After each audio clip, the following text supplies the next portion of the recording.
Olá, seja muito bem-vinda a mais uma aula aqui no canal. Eu sou a Maria Isabel, psicopedagoga especialista em desenvolvimento infantil. E hoje a gente vai conversar sobre os estímulos certos na fase certa.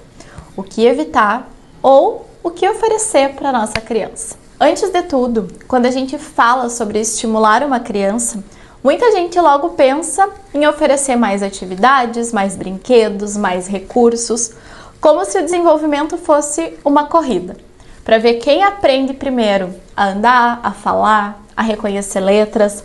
Mas o que poucas pessoas entendem, e é sobre isso que a gente vai conversar hoje, é que o desenvolvimento tem um ritmo próprio. O nosso cérebro não amadurece todo de uma vez. Ele é construído em camadas, como se fosse uma casa mesmo. Primeiro, o alicerce, depois as paredes e só depois o telhado. E assim como numa construção, se a base não estiver sólida, tudo que vem depois fica comprometido. E eu gosto muito de trazer essa analogia porque eu penso que fica bem claro o que realmente acontece com o cérebro nessa fase. A neurociência já mostrou que existem fases em que o cérebro está especialmente preparado para aprender certas coisas. São as chamadas janelas de oportunidade. Por exemplo, os primeiros 3 anos de vida são um período sensível para o desenvolvimento da linguagem. É quando o cérebro está que nem uma esponjinha ali para sons, palavras e para toda essa estrutura de comunicação. Isso significa que se a gente perder esse momento, o aprendizado depois ele até vai acontecer, mas vai exigir muito mais esforço e nem sempre o resultado vai ser o mesmo. Eu vejo muito aqui no consultório famílias preocupadas em ensinar o filho a escrever o nome, por exemplo, quando a criança tem só 3 anos, mas sem nunca ter deixado essa criança passar por um tempo engatinhando, explorando texturas, subindo em obstáculos. E aí a gente precisa conversar. Para que essa criança segure um lápis com firmeza e escreva com fluidez, o corpo dela precisa ter vivido experiências motoras mais amplas, como rolar, engatinhar, empilhar blocos, mexer na terra. Pular essas etapas é como a gente tentar escrever um livro sem nem conhecer o alfabeto. Outro ponto é que não é só sobre o que a gente oferece, mas também sobre o que a gente evita. Vou te dar um outro exemplo. Um bebê de 4 meses que passa muito tempo num bebê conforto ou num carrinho tem muito menos oportunidade de explorar o corpo no chão. Essa limitação de movimento pode atrasar conquistas importantes, como rolar, sustentar o tronco, para sentar sem apoio. E não é porque os pais não querem estimular, mas porque na correria do dia a dia, a gente acaba priorizando a praticidade e esquece que o corpo da criança é o primeiro brinquedo dela. Também é importante falar que no excesso de estímulos, o resultado não é sempre positivo.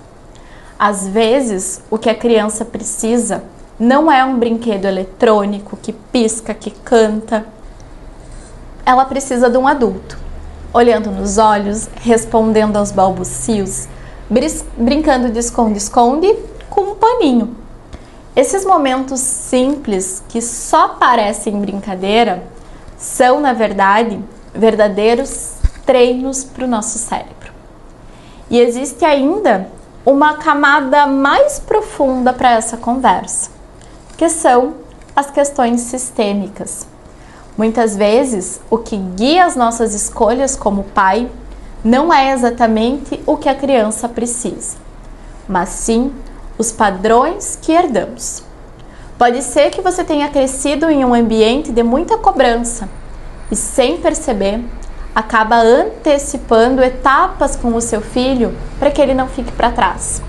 Ou ao contrário, talvez você tenha sentido falta de oportunidades e hoje queira compensar, dar tudo. cursos, brinquedos, experiências, para que nada falte. Só que no impulso de querer oferecer muito, a gente corre o risco de atropelar o tempo natural da criança.